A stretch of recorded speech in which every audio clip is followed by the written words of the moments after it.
The Office could have looked much different if one NBC sitcom hadn't been cancelled just a year earlier. One of the greatest comedy series of all time, The Office not only ported an acclaimed series from England to an American audience, but it surpassed the original in both critical and audience response, length, and influence.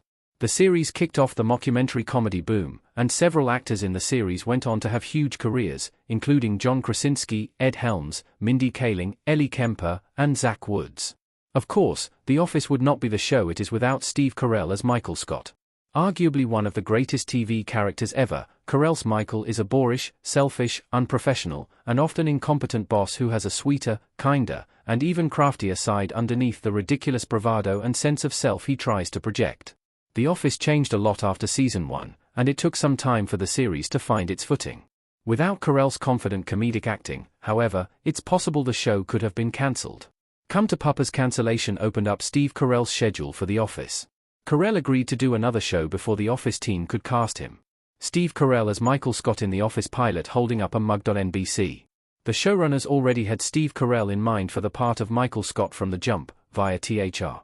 Showrunner and creator Greg Daniels was given a copy of Bruce Almighty, in which Carell plays a hilariously possessed news anchor, and immediately thought, "Oh, this guy is fabulous." However, while Daniels and his crew were hiring a casting director, Carell took another job on another NBC sitcom titled, Come to Papa. Come to Papa aired the summer before The Office was set to premiere and only lasted 4 episodes before it was cancelled, allowing Carell to play Michael. The Office US would not have been as successful without Steve Carell as Michael. Carell made the American Office a classic. This was one of those moments of chance that completely changes the trajectory of a TV show, because without Steve Carell as Michael Scott, The Office would not have been nearly the triumph it was with him. Carell was nominated for an Emmy in every season of The Office he appeared in, save for season 1. The same can be said for the SAGs and the Golden Globes, though he actually won a Golden Globe in 2006 for his season 2 performance. It's a comedy performance matched by few others. It's in a league with Michael Richards in Seinfeld, Tina Fey in 30 Rock, Julia Louis-Dreyfus in Veep, and Mary Tyler Moore in The Mary Tyler Moore Show. It's a performance that changed what TV comedy acting could be. Nearly every expression, every groan, and every line from Michael is hilarious. Carell is Michael Scott, and he manages to make a pathetic and frustrating man, somehow charming and lovable, even while you're cringing away from him. Think of your favorite episode of The Office. Chances are, Carell has the best moment in it. The other option for Michael Scott was great, but Carell was the only right choice. Bob Odenkirk had the comedy background to play the character well. Mark, Bob Odenkirk, showing Pam around an office in The Office NBC.